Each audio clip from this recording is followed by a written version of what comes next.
तो आप देखिए, बताइए, स्क्रीन शेयर करने पे दिख रहा है क्या? Yes sir. Yes sir. Yes sir. Yes sir. ठीक है, ओके। तो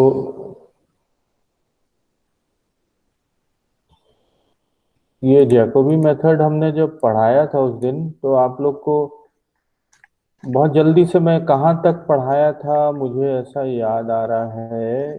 ये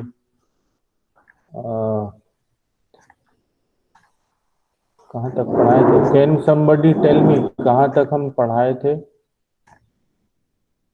या अगर आप मान लीजिए तो मैं जल्दी से, देखिए, पहले हमने ये डिस्कस किया था कि सिमेट्रिक मैट्रिक्स हमने क्यों चुना। Yes sir. Okay, yes sir. Symmetric matrix इसलिए चुना कि they have applications in a lot of mathematical models for the physical problem, जहां हमको सिमेट्रिक सिस्टम्स को डील करना पड़ता है, और इसीलिए सिमेट्रिक मैट्रिसेस से शुरुआत हो रही है। फिर हमने ये देखा था कि हम ये जानते हैं कि इफ द स्क्वायर मैट्रिक्स को अगर हम एक तीन में से किसी भी एक स्पेशल फॉर्म में कन्वर्ट कर लें तो आसानी इसलिए हो जाती है क्योंकि इन तीनों स्पेशल फॉर्म, जो कि namely diagonal matrix, lower triangular, upper triangular, तो इसमें आइगन वैल्यूज मेन डायगोनल पर सिचुएटेड रहते हैं। लेकिन क्वेश्चन ये है कि अब how to convert the given matrix into a diagonal matrix. दिए गए स्क्वायर मैट्रिक्स ए को, सिमेट्रिक मैट्रिक्स को, स्क्वायर मैट्रिक्स को हम गिवन मैट्रिक्स को डायगोनल मैट्रिक्स में कैसे चेंज करें? तो चेंज करने के लिए सूटेबल ट्रांसफॉर्मेशन इक्वेशन यूज करना पड़ता है, और जो सूटेबल ट्रांसफॉर्मेशन जैकोबी मेथड में हम यूज करते हैं उसका नाम क्या है? Similarity transformation. फिर हमने ये बताया था कि दो मैट्रिसेस ए और बी सिमिलर मैट्रिसेस कब होंगे? जब एक मैट्रिक्स बी को हम इस विशेष ट्रांसफॉर्मेशन से, इस स्पेशल ट्रांसफॉर्मेशन से उसको दूसरे मैट्रिक्स ए में ट्रांसफॉर्म कर सकें। बट इसके लिए हमारे लिए क्या चाहिए होगा कि हमारे पास एक नॉन सिंगुलर मैट्रिक्स पी होना चाहिए जिसके डिटर्मिनेंट की वैल्यू 0 नहीं है, और ये नॉन सिंगुलर मैट्रिक्स पी जो है वो ऑपरेट करे बी के ऊपर, प्री मल्टीप्लाई किया और फिर उसको पोस्ट मल्टीप्लाई किया तो ए मैट्रिक्स मिल गया। और उसी तरीके से हम ए मैट्रिक्स को भी हम बी में कन्वर्ट कर सकते हैं इसी सिमिलैरिटी ट्रांसफॉर्मेशन। ये इसके बाद फिर हमने ये कहा था कि ये सिमिलरिटी ट्रांसफॉर्मेशन इसलिए हम यूज कर पाते हैं क्योंकि जब हम सिमिलरिटी ट्रांसफॉर्मेशन करके एक मैट्रिक्स को, ए को, हम गिवन मैट्रिक्स ए को दूसरे किसी मैट्रिक्स में चेंज करते हैं तो उस मैट्रिक्स की आइगन वैल्यूज नहीं बदलती, इसीलिए हम सिमिलरिटी ट्रांसफॉर्मेशन का यूज करते हैं। ठीक है, यहां तक समझ आया आपको? Yes sir. Yes sir. Okay. Yes sir. तो देखिए, ऑब्जेक्टिव क्वेश्चन ये बनता है, why similarity transformation is suitable for carrying out for converting the given matrix into a diagonal matrix in the Jacobi method. Answer ये होगा because the similarity transformation does not change the eigen values of the given matrix. फिर symmetric matrices की भी कुछ properties बता दिया था कि उसकी आइगन वैल्यूज रियल रहेंगी, और उस सिमेट्रिक मैट्रिक्स के लिए भी there exist a similarity matrix S, जो कि इस ट्रांसफॉर्मेशन से वो किस कन्वर्ट कर दे किस में? S inverse A S gives the diagonal matrix T. और एक और सबसे इंपॉर्टेंट प्रॉपर्टी इसकी ये थी कि जब कभी भी हम सिमेट्रिक मैट्रिसेस की बात करते हैं तो उसकी आइगन वैल्यूज के करस्पॉन्डिंग जो भी आइगन वेक्टर्स होंगे वो ऑर्थोगोनल वेक्टर्स होते हैं। तो ये इसी कंडीशन को हम बहुत यूज करते हैं। तो all the eigen vectors of the symmetric matrices are orthogonal. जो फाइनली जाके हमारा मैट्रिक्स एस बनेगा, फाइनली इसलिए कह रहा हूं क्योंकि एक ही रोटेशन से गिवन मैट्रिक्स डी में नहीं बदलेगा, तो कई रोटेशंस करने पड़ते हैं। तो फाइनली जाके जो रोटेशन मैट्रिक्स बनेगा S will be S1 into S2 into S3। वो मेथडोलॉजी ऐसी है जैकोबी मेथड की। तो जो सिमिलैरिटी मैट्रिक्स जो हम बनाएंगे वो किससे कंस्ट्रक्टेड रहेगा? It will be formed of the various eigen vectors corresponding to the eigen values of the matrix. तो जो फाइनल रोटेशन मैट्रिक्स होगा वो किससे बना होगा? उसके डिफरेंट कॉलम्स क्या होंगे? उसके different columns various eigen vectors रहेंगे corresponding to the eigen values. तो ये चीज इसलिए महत्वपूर्ण है क्योंकि हमको ये मालूम होना चाहिए कि लैम्डा 1, लैम्डा 2, लैम्डा n, अगर n आइगन वैल्यूज हैं तो corresponding to lambda 1 and lambda 2 and lambda n there will be n eigen vectors. और जब मैं ऑर्थोगोनल की बात कर रहा हूं तो ये n आइगन वेक्टर्स जो हैं xn, ये n eigen vectors orthogonal matrix बना रहा है। ट्रांसपोज मतलब मैं इसको कॉलम के रूप में, x1 एक कॉलम हो गया, x2 दूसरा हो गया, xn आखिरी। तो x1 के डिफरेंट कंपोनेंट्स होंगे। तो ऑर्थोगोनल मैट्रिक्स महत्व कह रहे हैं कि different eigen vectors of a symmetric matrix form an orthogonal matrix. फिर हमने ये भी कहा था, शायद लास्ट में आए पिछली क्लास की, तो हमने कहा था कि जो डायगोनलाइजेशन का प्रोसेस है, the diagonalisation of A is not a single step. एक ही बार में डायगोनलाइज नहीं होगा बल्कि सीरीज ऑफ ट्रांसफॉर्मेशंस करना पड़ता। पहले ए को A1 से में बदलना है, तब हमारा सिमिलैरिटी मैट्रिक्स S1 होगा। जब A1 को A2 में बदलोगे तो सिमिलैरिटी मैट्रिक्स S2 होगा, एंड सो ऑन। ऐसा करते हुए मान लीजिए हमने बहुत सारे होते हैं, तो फाइनली जो मैट्रिक्स है ए डायगोनल मैट्रिक्स पे डायगोनल पर ये आइगन वैल्यू सिचुएटेड है। अब ये जो ऑर्थोगोनल मैट्रिक्स की बात कर रहे हैं, S1, S2, S3, ये जो ऑर्थोगोनल मैट्रिसेस की बात कर रहे हैं, ये ऑर्थोगोनल मैट्रिसेस कैसे, हम इसको कंस्ट्रक्ट कैसे करें? How can you construct the orthogonal matrices?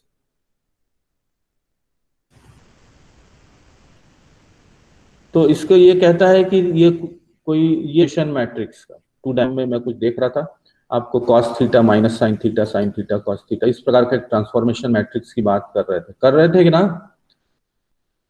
क्यों भाई, मैंने देखा स्क्रीन में। हेलो, जी sir. Yes sir. Yes, sir. आवाज आ रही है आपको? Yes sir. हाँ यस सर। हाँ, Yes, तो sir. ये चीज मैंने देखा था कि तो जैकोबी मेथड में भी क्या होता है, इसी प्रकार का ऑर्थोगोनल रोटेशंस यूज करते हैं अपन इसी प्लेन में। तो पहले हम प्लेन से बात करते हैं, करना है किसी मैट्रिक्स में, ध्यान से सुनिएगा। प्लेन में अगर जो ऑर्थोगोनल रोटेशंस परफॉर्म करते हैं तो एक मैट्रिक्स बनेगा, उस मैट्रिक्स को हमको यूज करना है गिवन मैट्रिक्स को डायगोनल फॉर्म में बदलने के लिए। तो प्लेन में और ये रोटेशन मैट्रिक्स क्या है, इसको समझने के लिए मैंने, हाँ यहाँ तक हम शायद कर लिए थे कि अगर x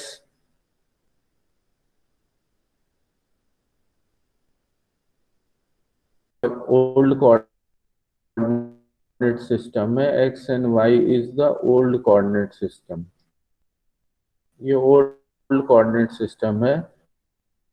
और मान लीजिए इस ओल्ड कोऑर्डिनेट सिस्टम को किसी एंगल थीटा से रोटेट करते हैं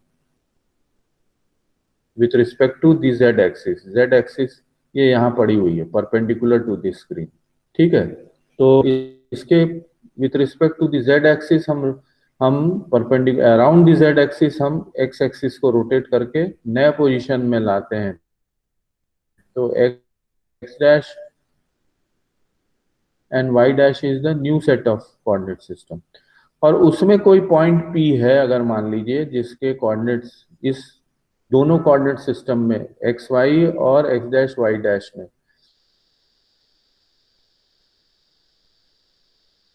कोई पॉइंट P के कोऑर्डिनेट्स को लोकेट करना है, तो वो coordinates x dash y dash z, अब हम यहाँ पर ये पढ़ चुके हैं आप, जिनको हम जानते हैं कि वो x लीनियर ट्रांसफॉर्मेशन है, ध्यान देंगे these are all linear transformation, मतलब x का कोई क्वाड्रेटिक पावर नहीं आ रहा है, लेकिन थीटा एंगल आ रहा है तो ये रोटेशनल ट्रांसफॉर्मेशन है। तो x dash is equal to x cos theta plus y sin theta, y dash is minus x sin theta plus y cos theta, और z dash equal to z इसलिए लिखा गया है क्योंकि जो रोटेशन हो रहा है अबाउट दी ऑफ ट्रांसफॉर्मेशन, यहाँ मैट्रिक्स ऑफ ट्रांसफॉर्मेशन या डैश y डैश में कैसे बदल सकते हैं। तो यहाँ से हमने एक मैट्रिक्स ऑफ ट्रांसफॉर्मेशन बनाया, S स्टार से डिनोट कर रहा हूँ, नॉट बाय S, क्योंकि शायद मैं S से किसी दूसरे मैट्रिक्स को बनाऊंगा, रिप्रेजेंट करूंगा। तो I am using S star इसलिए कि आपको पहचान हो सके कि बाद में S हमारा मैट्रिक्स एक नया और बनेगा। तो ये rotation transformation S star is cos theta minus sine theta cos theta. ये समझ आ रहा है आपको? ये बहुत साधारण चीज है इस रिलेशन से, है ना? क्लियर है यहाँ तक? Yes sir. Yes sir. यहाँ तक यस क्लियर है? सर। तो बच्चों ये हमको यहीं पर हम ये भी चेक कर लेते हैं कि क्या इस मैट्रिक्स का इनवर्स ले, ऐसे स्टार का इनवर्स लिया गया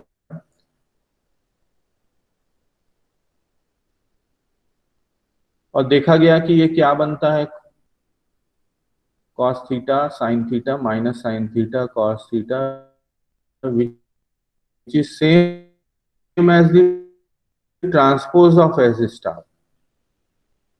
यही कंडीशन है ऑर्थोगोनैलिटी की कि the inverse of a matrix A then the matrix A is called the ortho star का inverse transpose of S star, this is an orthogonal matrix. अब ये देखते हैं, हमने कहा था कि एस स्टार से हम लिखे हैं लेकिन हम नया मैट्रिक्स एक्स बनाएंगे। अब हम ये देखते हैं कि इस प्रकार के ऑर्थोगोनल प्लेन रोटेशन, प्लेन में होने वाले रोटेशन की सहायता से हम मैट्रिक्स ए को डी में कैसे बदल सकते।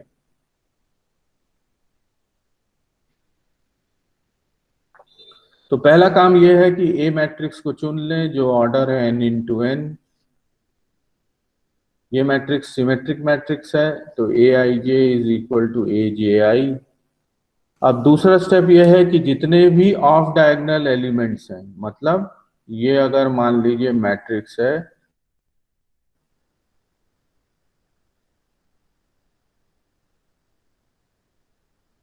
ये इसका डायगोनल है, और चूंकि मैट्रिक्स सिमेट्रिक है तो A12 will be equal to A21, A13 will be equal to A31, A23 will be equal to A32। मैं बोल रहा हूं कि एक ही तरफ के एलिमेंट्स देख लें डायगोनल के ऊपर के तो पर्याप्त होगा कि नहीं? क्यों भाई? Yes sir. क्योंकि मैट्रिक्स सिमेट्रिक है। अगर यस सर। मैं आपसे बोलूं कि ऑफ डायगोनल एलिमेंट्स में से सबसे बड़ा एलिमेंट मैग्नीट्यूड में कौन सा है, अगर पॉजिटिव है तो कोई बात नहीं, लेकिन अगर एलिमेंट्स नेगेटिव भी हैं तो लार्जेस्ट इन मैग्नीट्यूड वाला ऑफ डायगोनल एलिमेंट ढूंढना है। इसके लिए मैं कह रहा हूं कि सिर्फ इधर ऊपर के ही एलिमेंट्स देख लें तो पर्याप्त होगा कि नहीं? अच्छा, क्यों डायगोनल के ऊपर? क्यों क्यों भाई, क्यों? ये पर्याप्त? आवाज आ रही है मेरी? Yes sir. Yes sir. Yes sir. तो मैं ये बोल रहा हूँ कि इतना सफिशिएंट क्यों होगा कि डायगोनल के ऊपर के ही एलिमेंट्स को देख लें तो? सर हाँ सर, क्योंकि सिमेट्रिक मैट्रिक्स है तो मतलब ऊपर वाले बोलिए। मतलब A11, A12, A13 और A11, A21, A13, A31 मतलब इक्वल रहेगा सर सिमेट्रिक में, मतलब ऊपर वाला और नीचे वाला हाँ इक्वल रहेगा सर। ठीक। हाँ, इन्होंने ये कहा कि ओके, इन्होंने कहा कि अगर ऊपर ही लोकेट कर लेंगे तो चल जाएगा, क्योंकि अगर A12 लार्जेस्ट है तो A21 भी लार्जेस्ट है। ऐसा ही बोल रहे हो ना विकास? Yes sir.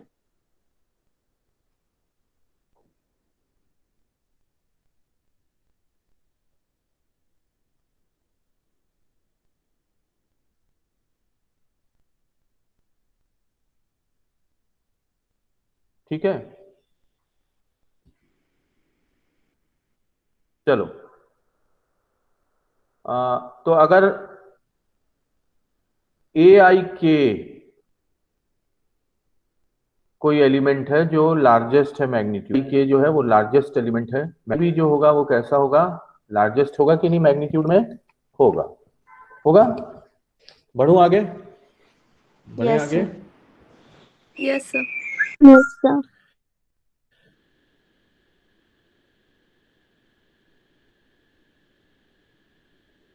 अब तो तुम्हारे पास ये IK को मैंने बोला है IK, अभी दो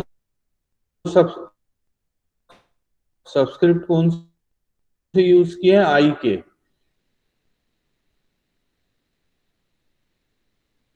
इन दोनों सब्सक्रिप्ट से हम क्या क्या एलिमेंट्स बना सकते हैं? हम दो डायगोनल एलिमेंट्स बना सकते हैं, AII जो कि यहां दिखाया जा रहा है, और डायगोनल एलिमेंट जो यहां दिखाया जा रहा है। दिख रहा है आपको? तो दो डायगोनल एलिमेंट बना सकते हैं, चुन सकते हैं with this pair of IK। इस एक होगा AII और दूसरा होगा एलिमेंट्स का चुनाव करते हैं जो कि तो जो ब्लू रंग के डॉट है, जो ब्लू रंग के डॉट है वो क्या बता रहे हैं? ब्लू रंग के डॉट बता रहे हैं डायगोनल एलिमेंट्स, और जो क्रॉस बता रहे हैं वो क्या बता रहे हैं? ऑफ डायगोनल एलिमेंट्स, मतलब IK और KI। तो देखिए, मैंने बोला कि कोई मैट्रिक्स की कल्पना कर रहे हैं जिसमें कि हम चार एलिमेंट्स को इस तरीके से रखें हैं, और चार एलिमेंट्स कहां से बन पाए? वो इसलिए बन पाए कि हमने सबसे पहले मैट्रिक्स में ये देखा। किस मैट्रिक्स में देखा? क्वेश्चन ये पूछता हूं कि किस मैट्रिक्स में देखा गया है? ये A मैट्रिक्स में देखा गया। क्लियर है भैया? कि जो of diagonal element largest magnitude का ढूंढा वो कहां देखा? वो मैट्रिक्स A में देखा गया, और वो मान लिया गया कि वो AIK है, तो सिमेट्रिक होने के नाते AKI भी लार्जेस्ट होगा मैग्नीट्यूड। अब हमने चार एलिमेंट्स के बारे में बात कर रहे हैं। पहला दो है AII और AKK, और दूसरे दो हैं AIK और AKI। यहां तक समझ आया सबको? तो मैं आगे बढ़ू? Yes, बढ़ू sir. आगे? Yes, sir. Yes sir. Okay, yes sir. चलो ठीक है। तो अब Yes, हम sir. इस एक सब मैट्रिक्स की बात करते हैं। लेट अस कंसीडर ए सब matrix of order 2 by 2, not a 4 by 4। ए जो मैट्रिक्स है, मान लीजिए वो 4 by 4 का है, या सॉरी, ए मैट्रिक्स है जो 3 by 3 का है, जो आसानी से सवालों में भी दिया जाए। लेकिन जो हमने सब मैट्रिक्स की हम बात कर रहे हैं, it is not of order 3 by 3, it is of order 2 by 2 containing 4 elements. तो इस मैट्रिक्स को हम किससे डिनोट कर रहे हैं? इस मैट्रिक्स को B1 से डिनोट कर रहे हैं। किससे डिनोट कर रहे हैं? Not by S1, not by S1 star, not by A, but by B1। Clear है बात? देखिए, अभी तक मैंने किन किन मैट्रिक्स के बारे में बात किया? एक किया बात A की, फिर जब हम कई ट्रांसफॉर्मेशन करते हैं तो मैंने बोला था S1 स्टार हम ले लिए, इसका मतलब S1 भी कोई मैट्रिक्स होगा। लेकिन अभी जो हमने सब मैट्रिक्स बनाया है उसको हम किससे डिनोट कर रहे हैं? B1 से डिनोट कर रहे हैं। क्लियर है बात? यहां तक समझ आ रहा है? Yes so sir. Don't confuse Yes, your sir. Self with Yes, sir. S1। A is the given matrix है। S1 स्टार जो है वो ऑर्थोगोनल मैट्रिक्स है, और S1 स्टार कहाँ पड़ा था? ये S1 स्टार जो है, S1 स्टार S1 स्टार जो है वो यहाँ पे है ना? सॉरी, S1 जो है वो ये ऑर्थोगोनल मैट्रिक्स है, ऑर्थोगोनल ट्रांसफॉर्मेशन है। समझने के लिए मैंने आपको S स्टार बताया।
हेलो। हेलो। हाँ हाँ विकास, आवाज आ रही है? Yes sir. सुनो ना, यहाँ अभी कुछ प्रॉब्लम आ गया है तो अभी मेरे को रोकना पड़ जा रहा है क्लास को, है ना। वो पता नहीं क्यों मीट नहीं खुल रहा है ना। Yes sir. तो आज रहन दो फिर, जैसे ही ठीक होगा कल वाला अपन इसको आगे बढ़ा लेंगे, है ना। ठीक है, यस सर। Yes sir. मैं एंड कर दे रहा हूँ क्लास। Yes, sir. ओके, ठीक है, चलिए।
ठीक है, कल प्रोसीड करेंगे रिया, है ना। अभी छोड़ दो। ओके।